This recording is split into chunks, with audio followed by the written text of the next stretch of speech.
वीणावरदण्डमण्डितकरा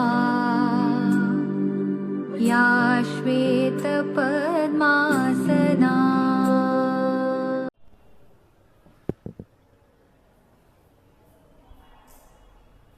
नमस्ते।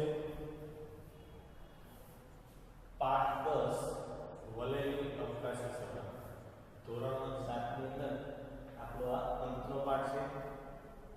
પાઠની શરૂઆતમાં જોઈએ તો લેખકનું પૂરું નામ છે કિશોર અંધારિયા, એનો પ્રકાર વિજ્ઞાન કથા છે। તો આપણે આ પાઠ જોતા એવું લાગશે કે આ વિજ્ઞાનને આધારે આ કથાની રચના થઈ છે। થોડો લેખકનો પરિચય મળ્યો તો લેખકનું જે મૂળ નામ છે એ કિશોર કનૈયાલાલ અંધારિયા છે। એમનું મૂળ વતન ભાવનગર છે અને એમને મંગળ, અમંગળ, લઘુ, નવલ વગેરે લેખો લખ્યા છે। અને આ જે વલયની અવકાશી સફર છે એને સાહિત્ય અકાદમી પારિતોષિક પણ મળેલું છે। આ પાઠ જોતા જ આપણે એક પુસ્તકની અંદર જોઈશું તો લેખક કિશોર અંધારિયાએ વિષયાની અંદર વલય, વિસ્મય અને વિરાટ એટલે કે 3 મિત્રોની વાત છે। એ 3 મિત્રોની વાર્તાના આધારે આ જે પાઠ છે એ રોમાંચક વિજ્ઞાન કથા તરીકે પણ નામના મળેલી છે। લેખક કિશોર અંધારિયાએ આ પાઠની રચના અહીંયા આગળ લીધું છે કે વલયની અવકાશી સફર એક વિજ્ઞાન કથા છે અને વિજ્ઞાન કથાનો ઉદ્દેશ્ય ભાષાના માધ્યમ દ્વારા આ વિજ્ઞાન કથાનો ઉદ્દેશ શું છે લેખકના મતે એ ભાષાના માધ્યમ દ્વારા બાળકોમાં વૈજ્ઞાનિક દ્રષ્ટિકોણ કેળવવાનો છે। વૈજ્ઞાનિક દ્રષ્ટિકોણ કેળવવાનો છે। આ કથાની અંદર કિશોર એટલે કે જે 3 વિદ્યાર્થીઓની વાત કરી છે, 3 મિત્રોની વાત કરી છે, એ મિત્રો એ પોતે પોતાના અનુભવનું વિજ્ઞાન કામે લગાડે છે। પોતાના અનુભવનું વિજ્ઞાન એટલે કે એમને જે અનુભવ કરેલો હોય એ અનુભવનું વિજ્ઞાન કામે લગાડી અને અહીંયાથી જે એમને પકડવામાં આવે છે, જે પરગ્રહવાસીઓ પૃથ્વી પર આવે છે અને ભૂલથી લોકો એની અંદર પુરાઈને તમે પાઠ વાંચશો ત્યારે તમને સમજૂતી સારી મળશે તો કે એ પોતાના અનુભવનું વિજ્ઞાન કામે લગાડી અને વાર્તાને ખૂબ જ રોમાંચક બનાવે છે।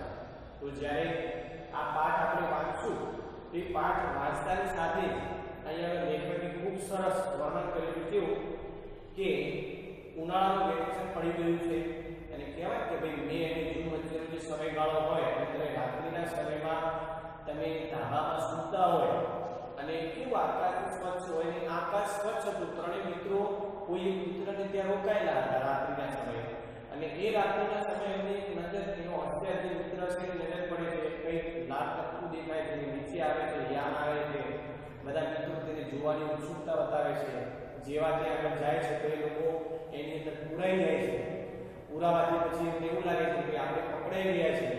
એ લોકો પરગ્રહમાં પહોંચી જાય છે, એમના અનુભવના આધારે બધું વર્ણન કરે છે અને જુએ છે। તો એ જોતાની સાથે એમને એવું લાગે છે કે આ પરગ્રહવાસીઓ છે અને એ પોતે પુરાઈ ગયા છે। પછી એ પોતાનો એક મિત્ર છે એના ખિસ્સાની અંદર બેટરી લઈને આવેલો હોય છે, તો બેટરીના આધારે પોતાનું અનુભવનું વિજ્ઞાન કામે લગાડે છે અને પોતે છૂટી જાય છે। જેવો તરત ઉઠે છે ઝડપીને એટલે તરત જ એમને એવું લાગે છે કે આ એક સ્વપ્ન।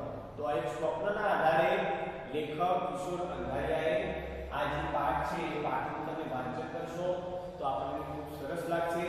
સાથે સાથે એ વાંચન કરી અને આપણે જ્યારે બીજા ભાગમાં મળશું ત્યારે એનો અભ્યાસ અને સ્વાધ્યાયની સમજૂતી કરવાની છે। આ વિડિયો જોયા પછી તમારે એ પાઠનું વાંચન કરવાનું છે અને ફરીથી જ્યારે આપણે મળશું બીજા ભાગની અંદર તો એ ભાગની અંદર આપણે એનું કહેવાય કે ભાઈ એના સ્વાધ્યાય અને અભ્યાસની સમજૂતી મેળવીશું। તો ત્યારે તમારું કામ કયું ગુરુ કાર્યમાં કે લેખકનો પરિચય અને બીજું આપણું ગુરુ કાર્ય કયું શબ્દ સમજૂતી લખવાની છે।